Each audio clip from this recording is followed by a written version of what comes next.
Patay matapos tambangan ng batikang broadcaster at columnist na si Percival Mabasa o mas kilala bilang si Percy Lapid. Nangyari ito sa Barangay Talon 2, Las Piñas City kagabi. Ayon sa pulisya, papasok sa isang subdivision si Lapid ng pagbabaril ng dalawang lalaking sakay ng motorsiklo.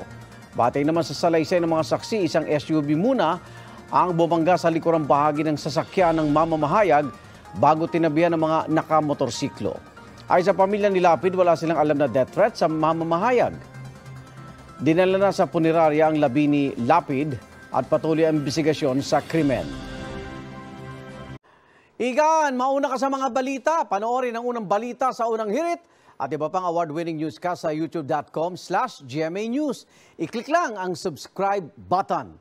At sa mga kapuso abroad, maaari kaming masubaybayan sa GMA Pinoy TV at www.gmanews.tv.